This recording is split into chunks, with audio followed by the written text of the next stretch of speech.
Well, President Biden is due to arrive in the region tomorrow. He's expected to meet the Israeli Prime Minister.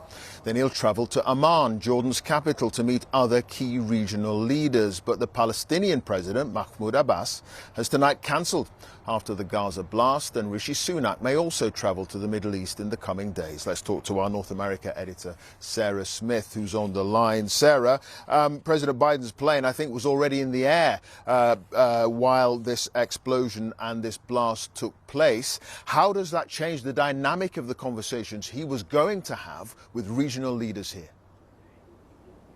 It's made the situation much more complicated. Now, President Biden, he's actually due to leave the White House any minute now and will be setting off very shortly in Air Force One heading for Tel Aviv. And, I mean, this is an extraordinary trip, which was a very high-stakes gamble even before the news came in of this hospital bombing.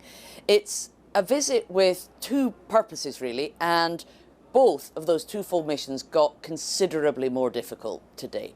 Firstly, he wants to go there to demonstrate what he calls his ironclad commitment to Israel and to its right to defend itself. Now, that is a position that Joe Biden has had for well over 50 years now. But it is a position that is much, much more uncomfortable to defend tonight than it was even just this morning. The other thing he wants to try to achieve is to get Israel to allow emergency humanitarian aid into Gaza and to put in place some kind of measures to try to protect innocent civilian lives.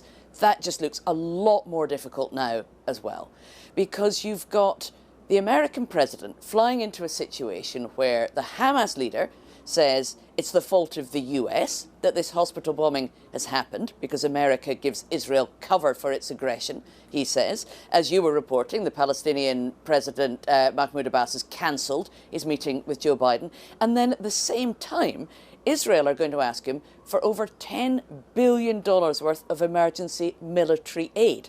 So he is arriving in a situation that was already complex, and it is now considerably more volatile before he even touches down. Indeed. Okay, Sarah, thank you. We're going to go back to Jeremy Bowen now in southern Israel. Jeremy, we're just hearing from Sarah Smith in Washington about how all this complicates the task that Joe Biden had in trying to broker some kind of deal to get aid into Gaza. The magnitude of this tragedy tonight, how does that complicate things on the ground, do you think, when it comes to that part of what he was trying to do?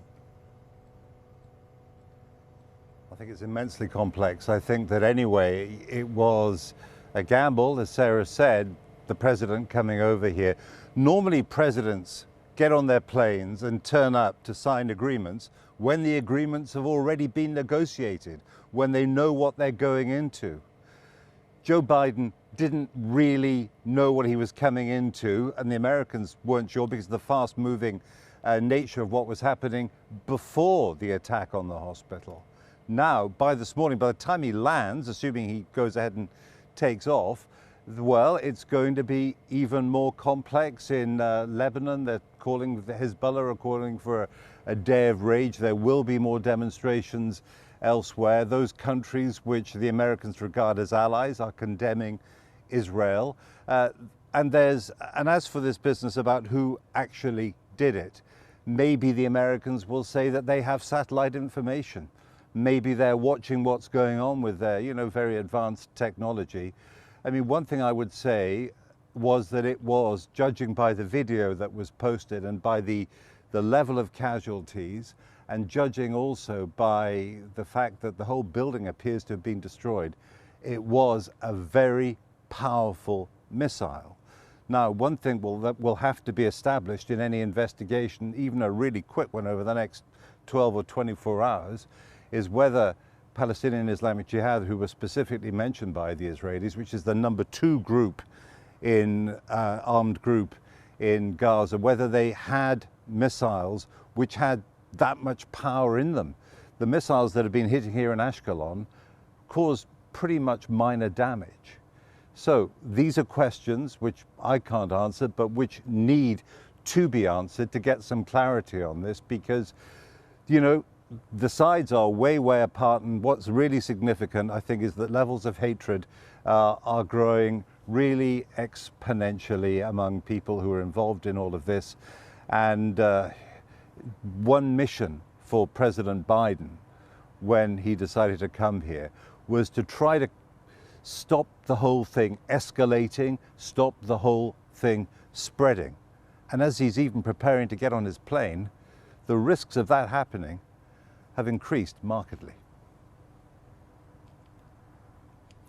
Jeremy, thank you. Jeremy Bowen there, live in southern Israel. President Biden preparing to make what will be an even more difficult journey here to the region than was the case a few hours ago.